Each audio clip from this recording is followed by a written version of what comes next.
My name is Tracy Vell. I'm your host, and I am a contributing editor with Florida Realtor Magazine. I also host the Real Trending podcast from Housing Wire. And today I have Burton Kelso. He is the owner and chief technology expert at Integral in Kansas City. So welcome. Welcome. Thank you for having me. Yeah, I appreciate it. Yes, this is awesome. So we're going to talk all things cybersecurity, and we really want to dig into AI specifically. So real estate professionals, we know with wire fraud and everything, they're prime targets for cybercrime. So what are the AI-based cybercrime threats that you're seeing right now? Well, when we talk about cybercrime, we have to express that cybercrime is a human problem. Mm-hmm. And so every device that every realtor owns is immune to a cyber attack, meaning that no one's going to break into your phone or no one's going to break into your computer. Mm-hmm. It's criminals tricking you to falling for a phishing scheme in order to get access to your information. So when we talk about cybercrime and AI, we're talking about AI-based threats that are targeted to allow criminals to imitate realtors using AI, and also, since they're based overseas, it allows them to use correct grammar. So you don't see phishing emails with misspelled words or just incorrect sentence structure. So AI has definitely changed the game, making it easier for criminals to attack real estate agents. Yeah, I mean, like I said, this is the perfect time for me to listen because I just received an email and a letter in the mail from U.S. Bank saying that I've been approved. My application was approved for a business checking account, which I had never opened. So what are some real world examples of how cyber criminals are using AI to target individuals? You'll love this. It's not real estate related, but it gives you a good example. So a couple of years ago, the MGM Grand was hacked in Las Vegas. And the way that worked is criminals did not break into the computers at the MGM Grand. What they did is they got on LinkedIn, which obviously a lot of realtors use, and they found out who the HR manager was for the MGM Grand. Once they did that, they called the office, cloned the voice of the HR manager. Then they called the office with the cloned HR manager's voice and were able to get the username and passwords to log into the MGM Grand network. Once that was done, they were able to install ransomware, and of course it affected all of the computers across Las Vegas for the MGM Grand property. So that's how it works. Again, it's not criminals breaking into stuff. Right. It's criminals tricking people to giving up important information to do the nefarious things that they do. Same thing with wire fraud. You get a phishing email, the buyer seller does, and then they think that they're supposed to wire money to a specific account, and it goes to the criminal as opposed to the actual title company. Yeah, that's a big problem in real estate. So we talked about a recent attack like the MGM, and I'm also hearing a lot about voice cloning and deepfakes, which is exactly what they did.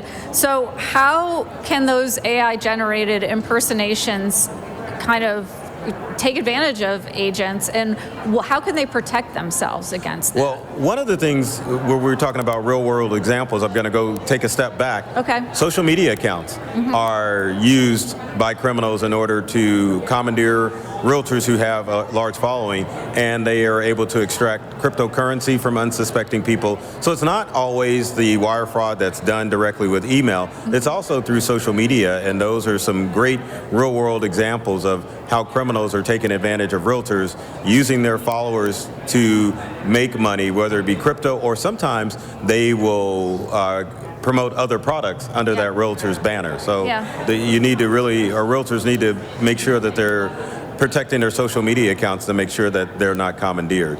But what was your... I was going to say, how can they protect themselves? Obviously, two-factor authentication, but what are some other ways?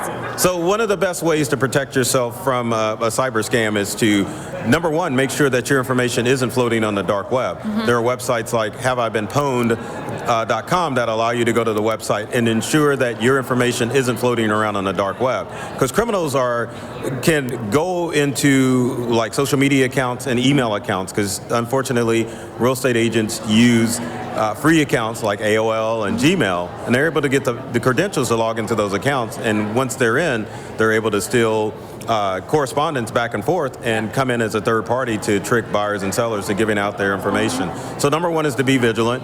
You mentioned the second one, which is to turn on two-step or two-factor authentication. Right. But the third way, and kind of the fourth way, is to stop using passwords and use passphrases instead. Passphrases are two unrelated words that create a secure password, meaning that you would put together words like stinky chicken or fluffy rhinoceros or even like maybe squeaky dog. And those passphrases are more secure than just using a standard password. If you use your standard 8-character password, it could take a criminal less than 3 hours to break into your account.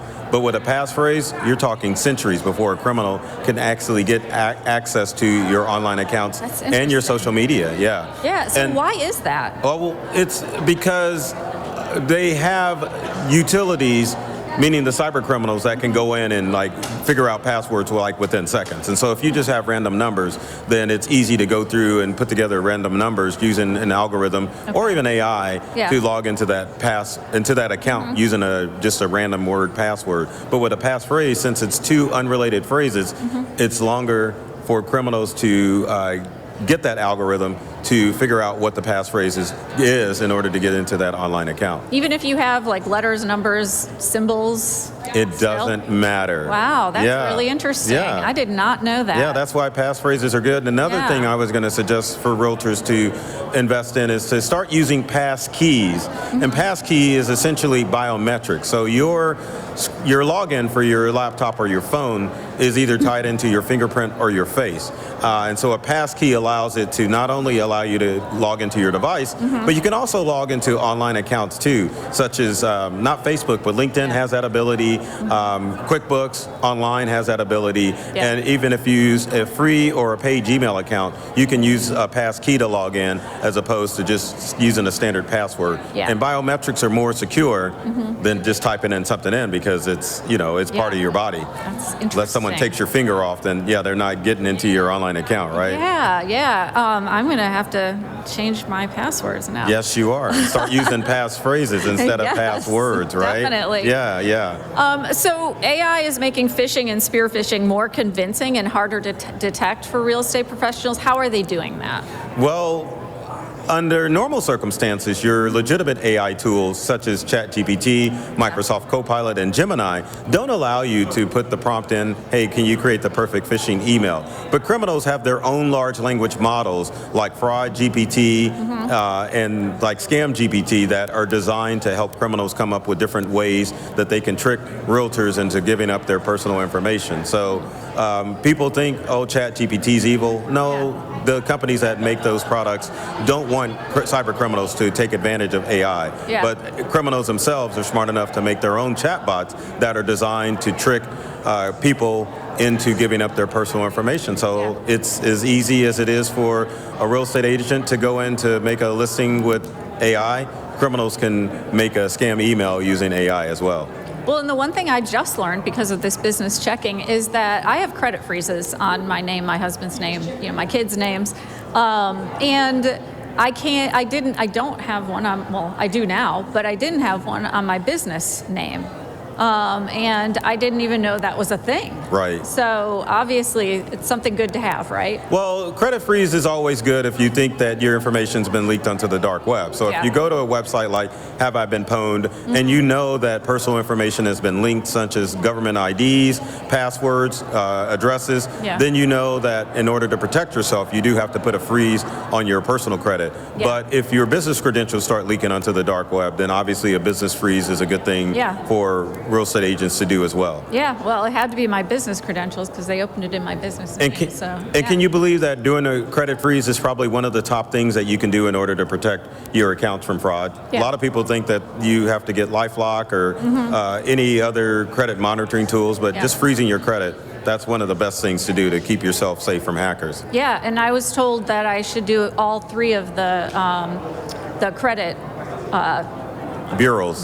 Thank you. Yes, of course. Yeah, you're good. Yes. Yeah. So that was interesting advice too from the bank that. Right, and so the thing about using all three credit bureaus is the fact that when you run a credit report, you're getting a free report because you can run one credit bureau every quarter. Because you get one free report every quarter. So if you keep on top of all three bureaus, then it just is a way for you to save some money.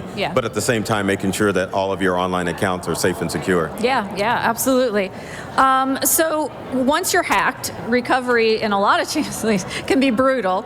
So what steps should agents take today to secure their social accounts? We talked a little bit about this, but, right. TikTok, all of that, so they're not frequent targets. Right. So again, with social media, again, to make sure that all of your accounts are secured, you've got to make sure that your information isn't floating around on the dark web. Because in this crazy real estate game that we're in, it's hard to keep track of when you changed the password last for social media, email, or even your website, because a lot of real estate agents are using site builder tools like Wix and Squarespace in order to build websites. So in order to protect your brand, first make sure that your information isn't floating around on the dark web. If it is, you need to go in and change the passwords for all of your accounts immediately. And I shouldn't say passwords, passphrases. Yes. And make sure that each passphrase each passphrase is different for each of your online accounts, because obviously some realtors, I'm not going to mention any names, use the same username and password for all of their logins, so you can't do that. But the main thing is just to be vigilant, build up your personal firewall and understand how to recognize a phishing email that comes in, and how to make sure that your online accounts are secure with two-factor authentication. Make sure that you're using passkeys, but then also make sure that you are aware of all of the scams that are currently going on. Like there's wire fraud scams, so obviously realtors need to be letting their buyers and sellers know that these scams are going on, but also just understand that your devices can't be hacked. Because sometimes there will be a message that pops up on your phone or your computer that says you've been hacked, and it's scare tactics and social engineering that gets you to give out personal information that will get your accounts hacked. So building your human firewall is probably one of the best things to do, and making sure that you know how to spot a scam and changing your login credentials on a regular basis is the best way to stay safe. So a lot of realtors will do work out in the field, and they'll log into like Starbucks Wi-Fi and that. I use a VPN. Right. Do you suggest a VPN? Are there other things they should be doing? Oh, all my cybersecurity friends are going to shoot me. With Wi-Fi, the important thing is to remember if you're connecting to the right Wi-Fi. So if you're at an airport, you need to make sure you're connecting to the official airport Wi-Fi rather than just any random free Wi-Fi that pops up. Because you can do it, but again, if it's a legitimate one, then you're not going to run into any trouble because they're not monitoring your stuff. But if you go to, like, say, the library, no one hangs out at the library, and it's not hacker haven, so you could easily connect to the library's Wi-Fi and not worry about anything. But obviously, using a VPN is not a bad idea. Also, the ultimate protection would be to use your phone's mobile hotspot in order to ensure that no one's going to get your information. And I think that's the best choice as opposed to using a VPN. Because sometimes VPNs will slow down your internet connection. But if you use your phone's hotspot, you're going to get faster speed, and obviously in this world of real estate that way, and the quicker you can get information, the better off you are. But as far as your mobile hotspot, it's virtually impossible for a criminal to intercept your mobile hotspot signal, because from your mobile phone to your carrier, it's just a direct connection. So criminals would have to hack the entire network to get to your device, as opposed to just logging into like a Wi-Fi and then getting to your device. But the other thing too with Wi-Fi, most phones and computers aren't sharing their personal folders. So even if you were on a Wi-Fi hotspot with the criminal, then they probably wouldn't be able to see the information on your device. They may be able to see what websites you visit, but they don't necessarily see all that important information. So they can't see if you log into a website when you're there. They'll see the website, but they may not necessarily get the login credentials. But if you're connected to a criminal's Wi-Fi, it's easier for them to send out like a pop-up or a text alert. So wouldn't recommend it, but if you're in a pinch and you've got to do something that's non-critical, then do it. And are there any AI-based tools that can help you monitor this? And is it Have I Been Cloned, like CLONED? It's Have I Been Pwned, PWNED.com. PW. Pwned is like a hacker or gamer code for you've been owned. You didn't know that. I know, right? Yeah. But as far as AI tools, no, other than antivirus software. But the thing that most realtors should know about antivirus software It's built into most devices. So Apple devices already have antivirus software built in, so it'll pop up and let you know that, if there's something nefarious going on. Same thing with Windows computers, and smartphone and tablets are really designed not to allow anybody in. It's more about building up your human firewall that's going to keep you safe rather than some AI tool that is going to monitor and make sure that you're safe from hacks and attacks. Great. I'm asking these questions for me as well as the audience. I figured you were, yeah. Most people do. Definitely. Yes. Well, thank you. I really appreciate you joining our live today and doing a Take 5 video. Tune in tomorrow for our next live interview. Starts at 9:30 tomorrow morning, and we have a full day of great content for you.